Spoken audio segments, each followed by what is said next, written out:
ეს არის მისი შეგულიანება, რომ არის გზა ციხიდან გამოსასვლელი, გზა რომელიც არ გადის სამართალზე, არამედ გადის ზეწოლაზე და რომ აი ცოტაც ერთი დღეც, ერთი კვირაც და დადგება ის მომენტი, როდესაც ის თავს დაიხსნის ამ სასჯელისგან, რომელიც მას კანონიერად მიუსაჯა სასამართლომ. საერთო ჯამში მთავარი პრობლემა ჩვენ საზოგადოების ამ ნაწილში სწორედ ეს არის. ჩახედით მათ რეაქციებს და ნახავთ, რომ აი ამ კადრების ყურების შემდეგაც ისინი აგრძელებენ ისევ იგივეს, აქეზებენ მას იმისთვის, რომ მან კიდევ უფრო მეტად დაიძინოს. სააკაშვილის ეს ქცევა გარე განცხადებებით არის განპირობებული ამას ამბობ? ჩვენ თუ გავიხსენებთ, მივყვეთ ქრონოლოგიურად და დღევანდელი მედია ამის საშუალებას იძლევა, თუ კი ნახავთ, ასე ვთქვათ, პირველივე დღიდან კამპანია, ეგრეთ წოდებული Free Misha კამპანია, რომელსაც ახლა Save Misha დაარქვეს, იგივე სახეები, იგივე ხალხი, იგივე მოწოდებები, რომ რამენერად დაეხსნათ მიხეილ სააკაშვილი ციხიდან. მიზეზებს სხვადასხვას იგონებენ, საბოლოო ჯამში მიზანი ერთია, ააცილონ მას ის სასჯელი, რომელიც მას ეკუთვნის. და საერთო ჯამში ეს არის. რაც შეეხება თავად კადრებს და ზოგადად მის ქცევას, ჩვენ ეს არაერთხელ მოვისმინეთ, მათ შორის იუსტიციის სამინისტროსგან, სასჯელოსნების დაწესებულებისგან, რომელიც საუბრობდნენ ის, რომ ის არ თანამშრომლობს ექიმებთან, არ თანამშრომლობს ციხის ადმინისტრაციასთან. რისი დამადასტურებელიც იყო, რა თქმა უნდა, ეს კადრებიც, მაგრამ კიდევ ერთხელ მთავარი ამ მთლიან ისტორიაში არიან ის ეგრეთ წოდებული გულშემატკივრები, რომელსაც სინამდვილეში მიყავთ მიხეილ სააკაშვილის სწორედ ამ მდგომარეობამდე. ეს ხალხი სხვათა შორის პირად საუბრებში ძალიან კარგადაც ხვდება, რა გამოწვევები არის. მიხეილ სააკაშვილთან რა ტიპის დახმარება სჭირდება მას, მაგრამ სწორედ იმიტომ, რომ არიან, ასე ვთქვათ, მოქცეული აი საერთო კონტექსტში Free Misha-ს სლოგანის ქვეშ, ადამიანს აქეზებენ აი ასეთი ქცევისკენ და გარდა პაციენტის მდგომარეობის და მისი ქცევისა, აი ამ ეგრეთ წოდებულმა გულშემატკივრებმა, როგორც თქვენ მათ უწოდებთ, ასევე შეაფასეს თავად ფაქტი კადრების გავრცელების. და ახლა ისინი ამბობენ, რომ ეს არის წამება, რომ აი ეს გავრცელება ამ კადრების არ უყვევს საქართველოს კანონმდებლობას და არ უყვევს, ასე ვთქვათ, საერთაშორისო კონვენციებს ადამიანის უფლებების შესახებ. რომ ხელისუფლებას არ ქონდა ამის უფლება. აი პირველ რიგში ეს შეგვიფასეთ, საზოგადოებრივი ინტერესი გულისხმობს თუ არა ასეთი ტიპის კადრების გავრცელებაზე. ჩვენ ერთ წელზე მეტია და ბოლოს ეს განსაკუთრებით გახშირდა, ნახეთ პირდაპირ ბრალდებები საქართველოს სახელმწიფო ინსტიტუტების მიმართ, იუსტიციის სამინისტროს, სასჯელოსნების დაწესებულების მიმართ, ასევე ზოგადად მთლიან სახელმწიფოს მიმართ, რაც ნახეთ ჩვენ ამისი შედეგი რეზოლუციაში, რომელიც დღეს მიიღეს და იმ დებატებში, რომელიც გუშინ იყო, პირდაპირ იყო თავდასხმა საქართველოს სახელმწიფოზე, მისი რეპუტაციის შელახვა. იმით რომ ბრალდებოდა თითქოს მიხეილ სააკაშვილი არის წამების ქვეშ და თქვენ გახსოვთ მას სტრასბურგის სასამართლოსაც კი მიმართეს და გახსოვთ სტრასბურგის სასამართლოს გადაწყვეტილება რომელიც პირიქით იქით მოუწოდა მიხეილ სააკაშვილს რომ შეეწყვეტა შიმშილობა ეს ფარსი ტყუილი ეს უკვე მრავალჯერ დადასტურდა მთელი აბსურდის თითქოს რაღაცა თითქოს მართლა აბსურდის თეატრი არის, რასაც ჩვენ ვაკვირდებით ერთი წელია. ყოველ ჯერზე ტყუილი სიყალბე, რომელიც მტკიცდება, რომ არის ტყუილი სიყალბე, მაგრამ მიდიან იგივე წრეზე. არის რაღაც შეკრული ჯგუფი, რომელსაც აქვს თავისი ინსტრუმენტები, იქნება ეს პოლიტიკური გავლენები, მედია გავლენები, არასამთავრობო სექტორში გავლენები, რომელიც ასე ვთქვათ, უტიფრად მიუხედავად იმისა, მრავალჯერ მოხდა მხილება ტყუილისა, უტიფრად კიდევ ხელახლა იგივე სიყალბეს აჩეჩებენ ჩვენ მოსახლეობას. ახლაც განაგრძობენ, იცით, აი რაღაცა ესე მოხდა, რომ ეს კადრები, რომელიც გავრცელდა, საზოგადოება ხედავს რეალობას, რომელიც არის, მაგრამ ეს ჯგუფი ამბობს, რომ აი თითქოს გამოჩნდა რა მძიმეა მისი მდგომარეობა, ხო? თითქოს კიდევ ერთხელ ეწამა ახლა ეს ადამიანი, ამათ შორის ამ კადრების ნახვით. აქ რა თქმა უნდა, მნიშვნელოვანი იყო, რომ სახელმწიფოს და ამ შემთხვევაში სასჯელოსნების სისტემას, რომელიც იყო სწორედ აი ამ ყალბი ბრალდებების სამიზნე, რა თქმა უნდა, მათ უნდა რეაქცია ქონდა, ჩვენ ვნახეთ აი ამ დღეებში თავად როგორ პორცია იმ საკითხებს, რომელიც მათთვის იყო ხელსაყრელი, როგორ ასაჯეროებდნენ, არანაირად არ დაუდევდნენ მათ შორის პერსონალურ სახის ინფორმაციას მის შესახებ, როგორ ასაჯეროებდნენ იმისთვის, რომ შეექმნა დაახკმები საზოგადოებაში მის მდგომარეობასთან დაკავშირებით. ამიტომ ეს რა თქმა უნდა არის პირდაპირ ამ შემთხვევაში ინტერესი მათ შორის სახელმწიფო ინსტიტუტების რეპუტაციიდან გამომდინარე და განსაკუთრებით იმ პროცესში, რომელიც ჩვენ ახლა ვიმყოფებით, რომ ასე ვთქვათ, ყალბი ბრალდებების სამიზნე არ გახდეს ჩვენი გასაგებია თქვენ როდესაც საუბრობთ, რომ შეექმნათ აღქმები, მაგრამ ამ კადრებით საბოლოო ჯამში რა დაინახა საზოგადოებამ?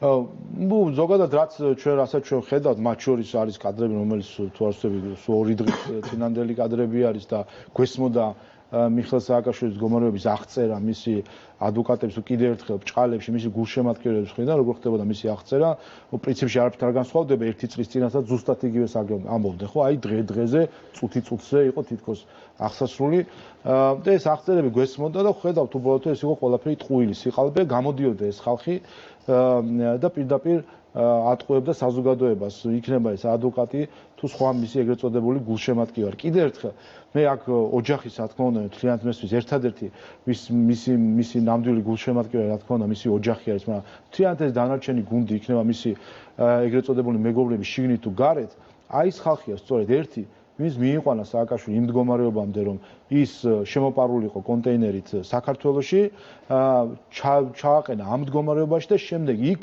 მას პირადად იყენებს როგორც ობიექტს იმისა, რომ საკუთარი პოლიტიკური მიზნები განახორციელონ და აქეზებენ იმისკენ, რომ რაც შეიძლება თავი დამძიმდეს მისი მდგომარეობა იმისთვის, რომ რაღაცნაირად შემდეგ მოხდეს გავლენა სახელმწიფოს. ცალკეულმა პოლიტიკოსებმა ამ კადრების გავრცელების შემდეგ დღეს უკვე გააკეთეს განცხადებები, რომ საჭიროა ერთიანი სამოქმედო გეგმა ხელისუფლების წინააღმდეგ და რომ ამ ამბავს ასე არ დატოვებენ.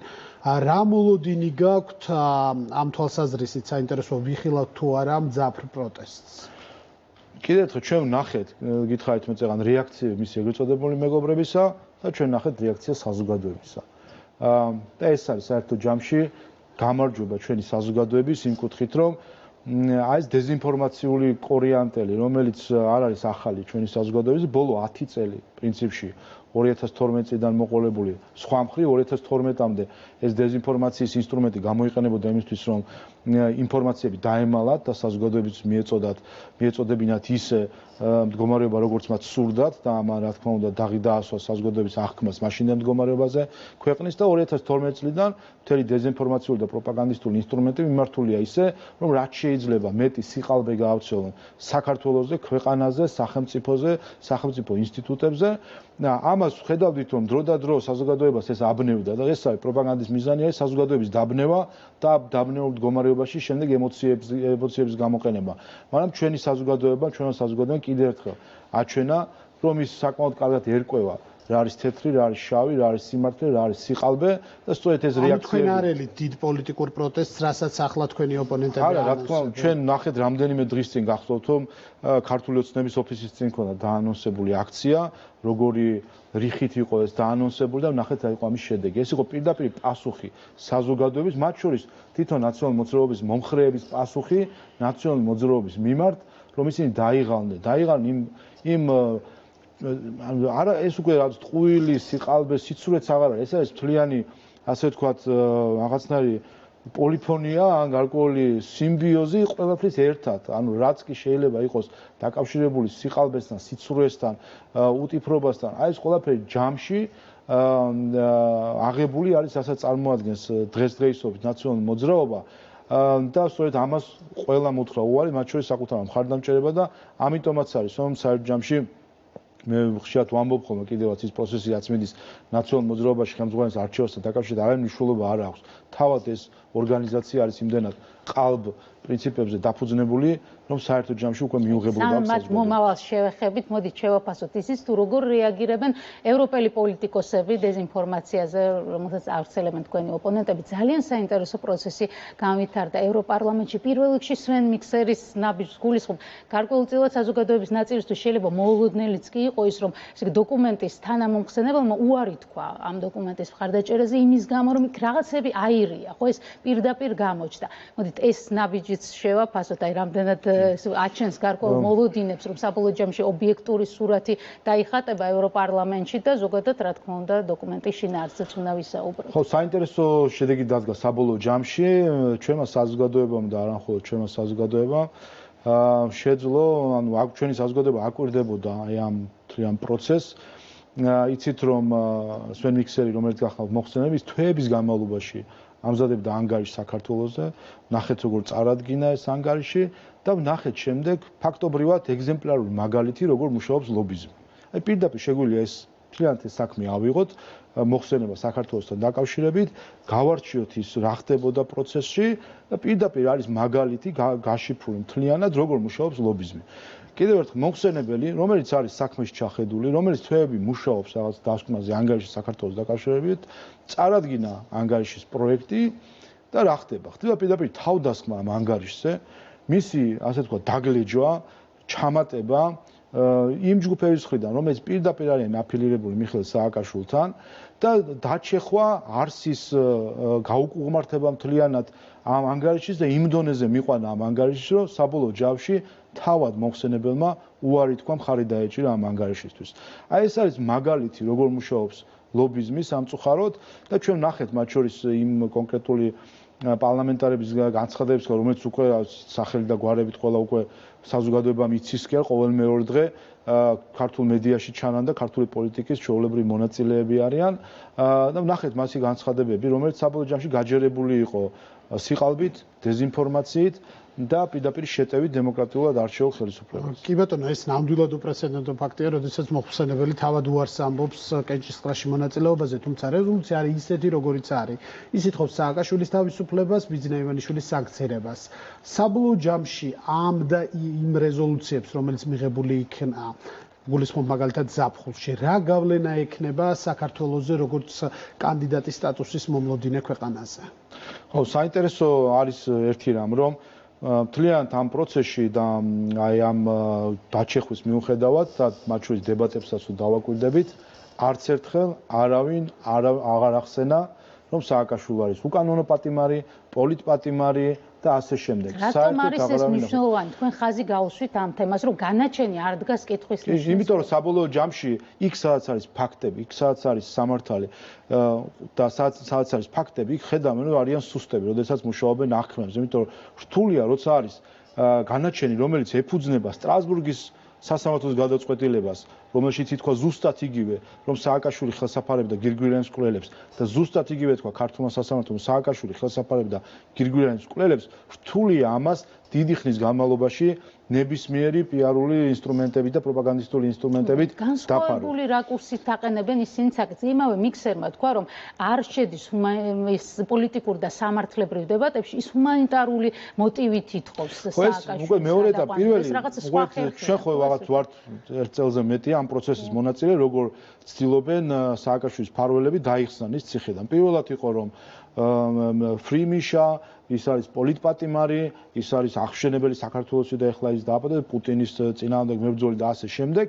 აი ეს ფაზა ჩვენ რუტინულად ვამტკიცებდით ჩვენ სიმართლეს და ვნახეთ რომ ეს ფაზა დასრულდა, წერტილი დაესვა, კითხვის ნიშანი იმასთან დაკავშირებით რომ კანონი არის თუ არა განაჩენი კანონი აღარ არსებობს. ყველა თან ხვდება ამაზე რომ სააკაშვილმა ჩაიდინა სისხლისამართლის დანაშაული და ეს სასჯელი არის კანონია. ახლა მეორე საკითხი, მისი ჯანმრთელობის მდგომარეობა. ახლა ხედავთ, ასე ვთქვათ, აქაც სიტუაციის დრამატიზების მცდელობებს, რომ თითქოს ის იმდენად არის დაუძულებული, რომ შეუძლებელია მის მიერ სასჯელის მოხდა. ამაზეც არსებობს პასუხები სამედიცინო მხრიდან და ამაზე იცით სასამართლო მიმდინარეობს, იქნება პროცესი ღია, რომელზეც ყველა ამტკიცებულებები წარმოდგენილი იქნება, მათ შორის გარკვეულ სახით არაპირდაპირ ჩვენ ამ ვიდეო ჩანაწერებითაც ვნახეთ რეალური მდგომარეობა როგორი არის სააკაშვილის, თუმცა ამას კიდე სამედიცინო ექსპერტები განიხილავენ და მათ შორის სასამართლო და დარწმუნებულია, როგორც ერთ რამაში დარწმუნებულია, რომ სიმართლე თავის გზას საბოლოო ჯამში ყოველთვის გაიკვალავს და ამიტომაც არის რომ ქართული ოცნება და ჩვენი ხელისუფლება იმიტომ დგას მყარად ორ ფეხზე, რომ ის დგას ყოველთვის სიმართლეზე და მიუხედავად იმისა, იმ კონკრეტულ მომენტში როგორ აყანყარებენ ქვეყანას, ხელისუფლებას და ასე ვთქვათ, რამდენი დარტყმები არის ვთქვათ პროპაგანდისტული, საბოლოო ჯამში ჩვენ ვინაიდან ფეხს არ ვიცვლით ამ სიმართლიდან, ამ სიმართლეს საბოლოო ჯამში თავისთავად გააქვს. მაგრამ ეს შეამცირებს იმ კრიტიკის სიმძიმეს, რაც ახლა ევროპიდან მოდის. უყურეთ თავად ის ფაქტი, რომ იმ დონემდე მივიდა მდგომარეობა, რომ მომხსენებელმა და მისმა ჯგუფმა მხარი არ დაუჭირა, ის არ იყო მარტო ვინც მხარი არ დაუჭირა, მხარი არ დაუჭირა ამ რეზოლუციას უკვე არის პოლიტიკური დემარში მისი მხრიდან, სიგნალი რეზოლუციასთან დაკავშირებით, რომ ის არ ეთანხმება იმას, რაც მოხდა. არა მხოლოდ შინაარსს არ ეთანხმება, პროცესს არ ეთანხმება, როგორც მოხდა თავდასხმა, დაჩეხვა ამ რეზოლუციაზე და ანგარიშზე და დაჩეხვა ამ ანგარიშის. მთელი ასე ვთქვათ კიდევ ერთი მთელი ცინიზმი ამ მდგომარეობის არის, რა თქმა უნდა, ისიც რომ ისაც ჩვენ გვესმოდა მათ შორის გუშინ ევროპარლამენტის ტრიბუნიდან გაჯერებული სიცრუით, დეზინფორმაციით, ჩანაწერი მაგალითად ერთ-ერთი რომელიც შეეხება რომ არსებობს ესე ვთქვათ ეჭვები სანქციების გვერდისავლის საქართველოსთან დაკავშირებით. ეს გახლავთ ანა ფოტიგას შესწორება. მან ამ შესწორებასთან ერთად კითხვა გააგზავნა ევროკომისარის მიმართ, ბორელის მიმართ და ბორელმა უპასუხა წერილობითაც და ზეპირათაც უპასუხა ევროკომისარმა საგარეო ურთიერთობების კუთხით, მას უპასუხა პარლამენტში, რომ არანაირი ეჭვი არ არსებობს იმასთან დაკავშირებით, რომ ხდება სანქციების გვერდისავლა საქართველოს. მიუხედავად იმისა, რომ პარლამენტმა და ანა ფოტიგამაც როგორც კითხვის ავტორმა მიიღო პასუხი ამაზე ევროკომისიისგან, მიუხედავად ამისა, რეზოლუციაში მაინც ჩატოვეს ეს შესწორება შეიტანეს. რაც აი პირდაპირ დეზინფორმაციას უკვე აღარ არის რომ რაღაც ეჭვები იყო და ინფორმაცია არ ქონდა. მან მიიღო პირდაპირ ინფორმაცია ევროკომისიის იმ სტრუქტურის მხრიდან, რომელიც ევროკავშირის სტრუქტურა არის, მიიღო პასუხი, რომ არანაირი ასეთ ფაქტები არ არსებობს და პირდაპირ უკვე მიზანმიმართულად არის ეს დეზინფორმაცია ჩაწერილი. სხვა შორის ერთი საინტერესო მომენტი კიდე არის სააკაშვილის ერთ-ერთი გულშემატკივარი ვიცით ჩვენ რაფაელ გლუქსმანი, რომელიც მისი თანამშრომელი იყო და სხვა შორის მისი სახელი იცით რომ ფიგურირებს თანხების გაფლანგვის საქმეში ერთ-ერთი თანამშრომელი იყო, რომელიც სწორედ იმ სიკეთეებით სარგებლობდა, როდესაც სააკაშვილი საიდუმლო ხარჯებიდან თავისი ფუფუნებისთვის და თავის გარემოცვის კეთილდღეობისთვის ხარჯავდა. მისი სახელიც ფიგურირებს ამ ქვითრებში. რაფაელ გლუქსმანი ასაუბრეთ ცინიზმი, მთელი ცინიზმი ის არის, რომ ის გახლავთ ქვეკომიტეტის თავმჯდომარე, რომელიც დეზინფორმაციის წინააღმდეგ ბრძოლას ისახავს მიზნად და თავად არის ერთ-ერთი პირველი გამავრცელებელი ასეთი ყალბი ინფორმაციისა საქართველოს წინააღმდეგ. იცით, ჩვენ არ გვიხსენებია და არ გვილაპარაკია იმ მიზეზზე, რის გამოც მიქსერმა და მისმა გუნდმა არ დაუჭირა მხარი ამ ტექსტს. მათ დაასახელეს, რომ ბიძინა ივანიშვილთან დაკავშირებული ჩანაწერი იყო ის ფაქტორი, რის გამოც შეიკავეს თავი, იმიტომ რომ ეს მთლიანად სხვა კონტექსტია, ეს მათი აზრით ევროპარლამენტის როლსაც კი ცვლის და იმ მიზნებს, რომელიც აქვს ევროპარლამენტს საქართველოს ევროინტეგრაციის პროცესში. მოდით ამ საკითხზე ვისაუბროთ. ბიძინა ივანიშვილი როგორც სამიზნე, აი ამ კრიტიკოსთა იმ ჯგუფის, რომელიც ახლა თავს ესხმის ჩვენ პროგრესს. ხო, როგორც წესი, კრიზისული სიტუაცია აშიშვლებს ხოლმე რეალურ მდგომარეობას და უფრო ცხადად გვაჩვენებს რეალობას და სიმართლეს. და საბოლოო ჯამში აი ამ მას თუ მოიხსენიებთ როგორც კრიზისს, ასე გარკვეული კულმინაცია არის ახლა რასაც ვაკვირდებით სააკაშვილის პერსონის გარშემო. ამას საბოლოო ჯამში გვაჩვენა ჩვენ ის სიმართლე, რასთანაც გვაქვს საქმე. სინამდვილეში 2012 წლიდან მოყოლებული ეს ეგრეთ წოდებული მეგობრები საქართველოსი, თვით დასახელებული მეგობრები საქართველოსი, საერთო ჯამში თუ კი დავაკვირდებით და გავაანალიზებთ ყველაფერს, არანაირი კავშირი და არანაირი ინტერესი მათ საქართველოს მიმართ არ აქვთ, არანაირი გულშემატკივრები ისინი საქართველოსი არ არიან. მთავარი ინტერესი რაც არის, ეს არის დასაჯონ ბიძინა ივანიშვილი, რომელმაც ქართულ ხალხთან ერთად ხელისუფლებას ჩამოაშორა მათი მეგობარი მიხეილ სააკაშვილი და დააბრუნონ მიხეილ სააკაშვილი ხელისუფლებაში. ეს არის მთავარი ამოცანა, რასაც ჩვენ უყურებთ 2012 წლიდან მოყოლებული. სინამდვილეში ეს არის მთავარი, ასე ვთქვათ, წითელი ხაზი, რომელიც ამას გასდევს. სხვადასხვა მიზეზები, სხვადასხვა საბაბი, სხვადასხვა იქნება ეს რაღაც არგუმენტი ან ასე შემდეგ. ყველაფერი სხვადასხვა ნაირად ეწყობა, მაგრამ საბოლოო ჯამში არსი არის ეს, თუ კი ჩაუკვირდებით ყოველ ამ შემთხვევას, მთავარი არსი არის ეს, დაისაჯოს ბიძინა ივანიშვილი და დაუბრუნდეს ხელისუფლებას მიხეილ სააკაშვილი. აი ამას ხედავ და სხვათა შორის ჩვენ მოვისმინეთ კიდევაც რომ ერთ-ერთი ევროპარლამენტარისგან დაყენება საკითხის ასე თითქოს დილემა არსებობს მიხეილ სააკაშვილსა და ევროპულ პერსპექტივას შორის. სწორედ ეს არის. გლუქსმანმა თქვა რომ თუ მიხეილ სააკაშვილი არ გათავისუფლდება, მაშინ ევროპულ პერსპექტივაზე ნოიფიქრებთ, რომ პარალელურად ჩვენ გვაქვს 12 პუნქტი რეკომენდაციების, რომელზეც მიმდინარეობს მსჯელობა და განხორციელება. საბოლოო ჯამში იმ ფონს თუ გავითვალისწინებთ, რაც ევროპარლამენტში, გასაგებია რომ ევროპარლამენტი არ არის საბოლოო გადაწყვეტილების მიღები ორგანო, მაგრამ პარალელურად აქ ოპოზიციის მოთხოვნებს და ამ დროს 12 პუნქტს, რომლის შესრულებაზე ხელისუფლება მუშაობს, მიგვიყვანს ჩვენ საბოლოოდ იმ შედეგამდე, რაც ყველას სურს. ჩვენ რა თქმა უნდა არ უნდა მივცეთ შესაძლებლობა სააკაშვილის მეგობართა ჯგუფს, რომ ძეულად აიყვანონ საქართველოს ევროპული პერსპექტივა. ეს სწორედ ამას ნიშნავს, ეს განცხადება ნიშნავს, რომ მათ სურთ აიყვანონ ძეულად პერსპექტივა საქართველოს ევროპული ინტეგრაციის და ამ ძევლის საფასურად მოგთხოვონ სააკაშვილისთვის სასჯელის არიდება. აი ეს არის საბოლოო ჯამში რაც ხდება. მაგრამ გუშინ, როდესაც იყო დებატები ევროპარლამენტში და ხედავდით ჩვენ სააკაშვილის მეგობართა ჯგუფის გამოსვლას. პარალელურად გუშინვე ევროპულმა საბჭომ მიიღო ანგარიში დაამტკიცა ანგარიში, რომელშიც ხაზგასმით აღნიშნა საქართველოს პროგრესი რეფორმების კუთხით, 12 პუნქტის შესრულების კუთხით. აი ეს არის გარკვეულწილად ის ცოტა უცნაური მდგომარეობა, რომ ერთის მხრივ რამდენიმე შენობით მოშორებით არის ევროპული საბჭო, რომ და არის ევროპული კომისია და ვნახეთ ჩვენ ვარჰეის ვიზიტი აქ, ვნახეთ ბორელის განცხადებები, ვნახეთ ევროპული საბჭოს ანგარიში, სადაც ხდება პირდაპირ აღიარება საქართველოს პროგრესის ამხრივ და ხედავთ აბსოლუტურად სხვა ალტერნატიულ რეალობის შექმნის ცდილობას პატარა ჯგუფის მხრიდან და მთავარი სწორედ ეს არის და ამას მიგვითითებენ მათ შორის ჩვენი ევროპელი კოლეგები გადაწყვეტილებას იმასთან დაკავშირებით და შეფასებას საქართველოს შეფასებას 12 პუნქტთან დაკავშირებით აკეთებს ევროპული კომისია და არა ევროპის პარლამენტი. ევროპის პარლამენტში არიან პოლიტიკოსები, რომელსაც აქვს თავის პოლიტიკური დღის წესრიგი და მოქმედებენ ამ დღის წესრიგი და სამწუხაროდ ხედავთ რომ არის ჯგუფი, რომლის დღის წესრიგი არის მიხეილ სააკაშვილისთვის სასჯელის თავიდან არიდება და არის ევროპა თავისი სტრუქტურებით, რომელიც არის ევროკომისიის, ევროპული საბჭოს სახით, რომელიც ძალიან ალბათ საუკეთესოდ შეგიძლიათ შეაფასოთ ეს სხვაობა, იმიტომ რომ გქონდათ ძალიან წარმატებული სერია ვიზიტებისა სხვადასხვა ქვეყანაში, სადაც აღმასრულებელი ხელისუფლებების წარმომადგენლებთანაც გქონდათ შეხვედრები და ესეც არის ჩვენთვის ძალიან საინტერესო. იქ რა პოზიციები დაფიქსირდა და იყო თუ არა მართლაც დამოკიდებულების ცვლილება წინა თვეებთან შედარებით, იმიტომ რომ ჩვენ ისიც მოვისმინეთ, რომ გადაწყვეტილება საქართველოსთვის ევროპული პერსპექტივის მინიჭების თაობაზე უკვე არასამართლიანად ფასდება მთელი აბსოლუტურად სხვა განწყობა, სხვა იმ ჯგუფის განწყობებისგან განსხვავებული განწყობა არის სხვაგან, რა თქმა უნდა, იმიტომ რომ ისინი უყურებენ აბსოლუტურად სხვა პერსპექტივიდან, უყურებენ საკუთარი სახელმწიფოს გადმოსახედიდან, ევროპის კავშირის პერსპექტივის მხრიდან.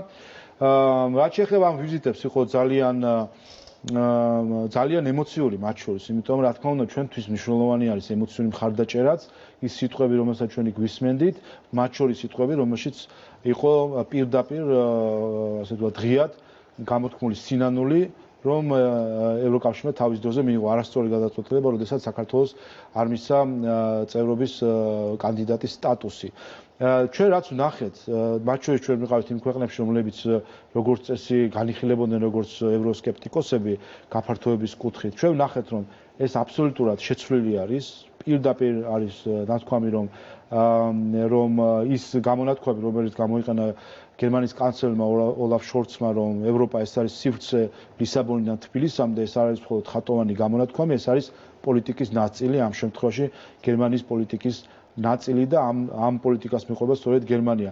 ჩვენ ვნახეთ, რომ ევროსკეპტიციზმი შეიცვალა, გარდატყდა, ასე ვთქვათ, შეცვლილი არის, რომ შეცვლილი არის მიდგომით, რომ ევროკავშირი უნდა გაფართოვდეს, ჰქონდეს საკუთარი გეოპოლიტიკური როლი და ამავე დროს ეს გაფართოება უნდა იყოს პრაგმატული, რა თქმა უნდა, ამასაც უყურებენ, რომ ეს არ უნდა იყოს შემოკლებული გზა, რომელიც ასე ვთქვათ, რაც ქაოტური გაფართოების იქნება, არამედ ამას ექნება სისტემა და სწორედ ჩვენი დამოკიდებულებაც ეს არის, რომ ჩვენ არ ვეძებთ რაღაც მოკლე ბილიკებს წევრობისთვის, ჩვენთვის მნიშვნელოვანი არის ის, რომ სწორედ ეს გზა გავიაროთ ევროკავშირთან ერთად, იმისთვის რომ საბოლოო ჯამში გავხდეთ ამ ოჯახის წევრი. ამ პროცესში ასევე მნიშვნელოვანი როლი ენიჭება იმას, რომ აი პარლამენტში საქართველოში როგორ შეასრულებს თავის მოვალეობას ხელისუფლებას და ოპოზიციაც.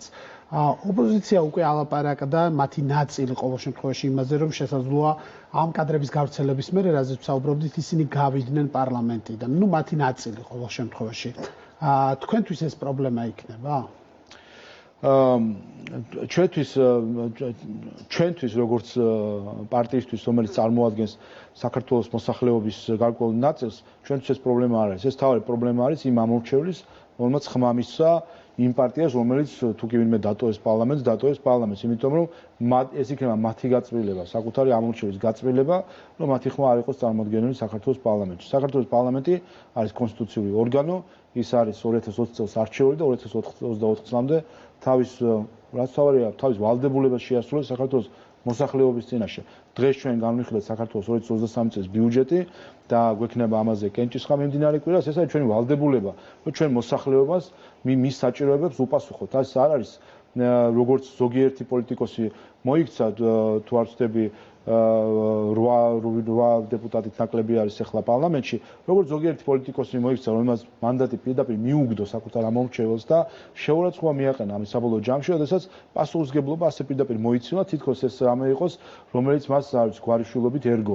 ეს არის პასუხისმგებლობა და ტვირთი, რომელიც უნდა ატაროს, მათ შორის იმ დისკუსიის და მწვავე კრიტიკის თუ დებატების შესვლის უნარიც უნდა ჰქონდეს და არ უნდა გაექცეს ამას. რაც შეეხება პარლამენტის მუშაობას, ჩვენ ხშირად საუბარია ხოლმე, რამდენად არის შესაძლებელი კონსტრუქციული თანამშრომლობა, დეპოლარიზაციას, რასაც ეძახიან ხოლმე. საქართველოს პარლამენტმა აჩვენა უნიკალური შესაძლებლობა ამისი სამუშაო ჯგუფების მეშვეობით. სწორედ ეს იყო მიზეზი სამუშაო ჯგუფების შექმნის, რომ ყოფილიყო სამუშაო ატმოსფერო, სადაც სხვადასხვა პარტიები დასყნდებოდნენ და ერთად იმსჯელებდნენ ამა თუ იმ რეფორმაზე და არ იქნებოდა გზა რეცეპტები. თუმცა ნაცმოძრაობა არ მონაწილეობდა. ხო და აი უყურეთ ჩვენ თუ დავაკვირდებით, უყურეთ ხო და ამიტომ ჩვენ თუ დავაკვირდებით ის პარტიები, რომლებიც მონაწილეობდნენ სამუშაო ჯგუფებში, იმ პარტიებს შორის, რომლებიც მონაწილეობდნენ, ჩვენ ხედავთ, რომ არის კონსტრუქციული პოლიტიკური დისკუსია, დებატი, კრიტიკული, მაგრამ კონსტრუქციული და არა რადიკალური. და ის პარტიები, რომლებიც არ მონაწილეობდნენ სამუშაო ჯგუფში, ხედავთ მათ რადიკალიზაციას. აი ეს არის თავარი, როცა კითხულობენ რა არის გზა, ინსტრუმენტი დეპოლარიზაციის. მაგრამ ამას ევროპა ხედავს. რა თქმა უნდა ხედავს, ამას კიდევ ერთხელ ჩვენ ევროპას სამწუხარო არის, რომ ასე ვთქვათ, მედიაში ჭარბი წარმომადგენლობის გამო ზოგიერთი პარლამენტის, ევროპარლამენტის ზოგიერთი წევრი არის რაღაც გაიგივებული ევროპასთან. ეს რა თქმა უნდა არ არის ევროპა. პირიქით, ჩვენ გუშინ რაც მოვისმენთ ტრიბუნიდან, რაც ყოველ კიდევ ერთხელ დღეგამოშვებით არიან ქართულ მედიაში, დღეგამოშვებით ისინი ნავთს ასხავენ ამ პოლარიზაციის ცეცხლზე, ნაცვლად იმისა, რომ ხელი შეუწყონ, პირიქით, თავად არიან რა თუ გამღვივებლები. თავად, ასე ვთქვათ, თემის და იდეის მიმწოდებლები არიან, რაზე იდაონ პარტიებმა და რაზე მოხდეს დაპირისპირება. არის შანსი, რომ პირველი პუნქტიც გაგვეთვალოს, იმიტომ ყველაზე სკეპტიკურად ამ რეკომენდაციის მიმართ განწყობილი. იცით რა, ჩვენ არ უნდა ვეძიოთ სრული აბსოლუტური კონსენსუსი, ვინაიდან აბსოლუტური კონსენსუსის სურვილი ეს არის პირდაპირ გზა ჩიხისკენ. არ არსებობს აბსოლუტური კონსენსუსი. ჩვენ უნდა ვეძიოთ თანხმობა მათ შორის, ვისაც ამის სურვილი აქვს და დღეს, როდესაც განვიხილავდით საარჩევნო კოდექსში ცვლილებას, იცით რომ ეს ერთ-ერთი ისეთი თემა იყო თვეების განმავლობაში, ან ზოგადად ისე აყენებენ, თითქოს ეს არის ყველაზე ისეთი თემა, სადაც რთულია შეთანხმება, სადაც თითქოს ქართულ ოცნებას ჩაკეტილი აქვს და რაღაც ინსტრუმენტები აქვს ჩადებული ისეთი, რომელსაც ვერ ელევა. დღეს ქონდა მეორე მოსმენით განხილვა, მას შემდეგაც ვენეციის კომისიიდან მივიღეთ აბსოლუტურად დადებითი შეფასება, გარკვეული რეკომენდაციები და ამ რეკომენდაციების გათვალისწინება. დღეს აბსოლუტურად ჰარმონიულად მიდიოდა ამის განხილვა. ყველა იდეა გათვალისწინებული იყო. ჩვენ ხვალ გვექნება კენჭისყრა, მე იმედი მაქვს, რომ დღეს სპეციალურად გადავიტანოთ ხვალინდელ დღეზე კენჭისყრა, ვინაიდან ნაცვალ მოძრაობას გამოცხადებული ქონა ბოიკოტი დღევანდელი სხდომისთვის, იმედი მაქვს, რომ ხვალ სხდომას დაესწრებიან და იქნება შესაძლებლობა თავისი ამომრჩეველის თვალში დააფიქსირონ საკუთარი აზრი ამ ცვლილების მიმართ. არ არსებობს არც ერთი არგუმენტი, რომ ხარი არ დაუჭიროთ ამ ცვლილებას საარჩევნო კოდექსში. მე დარწმუნებული ვარ, რომ ეს ფართო კონსენსუსით და თანხმობით მივიღებთ მეორე მოსმენით, მომაკვირვას მესამე მოსმენით და ამითი საბოლოო ჯამში ვფიქრობ, რომ 1-2 წელი დაიხურება საარჩევნო რეფორმების საკითხი, ვინაიდან უკვე თლიანი თანხმობით იქნება მიღებული ყველაფერი. ჩვენ ვადენებთ ცვალ სახალხო დამცველის შერჩევის პროცესას. ნუ სიტუაცია ასეთია, რომ ყველა მიესალმება, რომ კონსულტაციები მიმდინარეობს, ძალიან კარგია, რომ ლაპარაკობთ, მაგრამ შეთანხმება არ ჩანს. ხო, ესე ცოტა უცნაურ სიტუაციაში ხართ იმ ხრივ, რომ კიდევ ერთი შეხვედრა იქნება, მაგრამ აი გამოდიან შემდეგ პოლიტიკოსები და კომენტარებს აკეთებენ თქვენი ოპონენტები, რომ პოზიციები არ დაახლოებულა. ხო, რა მოლოდინი უნდა გქონდეს საბოლოო შედეგთან დაკავშირებით? ფიქრობ, რომ პროცესი კარგად მიდის, მე ოპტიმისტურად ვარ განწყობილი და რატომ? ჩვენ ნახეთ თავიდან, რომ იყო გარკვეული სურვილი, ასე ვთქვათ, კალაპოტში ან გვირაბში მოექციათ ქართული ოცნება, რომლიდანაც მხოლოდ ერთი გამოსავალია, იქნებოდა ერთი კანდიდატი, რომელსაც დაასახელებდა რაღაც ჯგუფი და ქართული ოცნება იძულებული უნდა ყოფილიყო დათანხმებოდა ამას. სამი დაგისახელოს.